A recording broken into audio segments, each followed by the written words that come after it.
Hello students, आज म एकदमै इन्ट्रेस्टिङ टपिक लिएर आएको छु। A cat is able to land on its feet after a fall why भनेर भन्छ।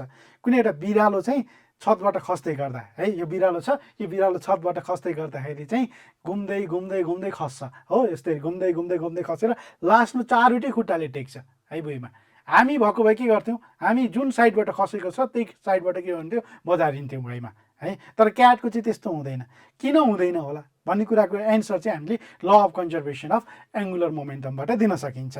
ल of conservation of angular momentum apply गर्नुभन्दा अगाडि बिरालो कसरी खस्छ त्यसलाई हेरौँ। बिरालो खस्दै गर्दाखेरि उसले आफ्नो बडीलाई चाहिँ स्ट्रेच गर्छ है। बिरालोले के गर्दो रहेछ, आफ्नो बडीलाई तन्काउँदो रहेछ। किनभने त्यो बिरालोको बडी चाहिँ एकदम फ्लेक्सिबल हुन्छ, पछाडिपट्टिको पार्टलाई पुच्छरसहित खुट्टासम्मलाई के गर्छ, तन्काउँछ।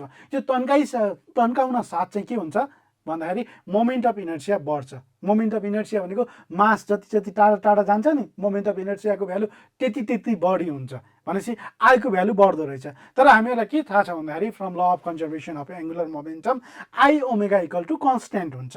यो जुन ओमेगा भन्ने भ्यालु छ, त्यो ओमेगा भनेको चाहिँ के हो, एङ्गुलर भेलोसिटी। आई बढ्न साथ के गर्दो रहेछ, ओमेगा घट्दो रहेछ, एङ्गुलर भेलोसिटी घट्ने रहेछ। एङ्गुलर भेलोसिटी कम हुन साथ चाहिँ त्यतिन्जेलसम्म चाहिँ बिरालोले के गर्छ, आफ्नो बडीलाई एडजस्ट गरेर चारवटै खुट्टाले ल्यान्ड हुन्छ है। यस्तो टाइपको कन्सेप्टहरू हामी एम्बिसन गुरुको प्लेटफर्ममा सधैँ डिस्कस गरिरहन्छौँ।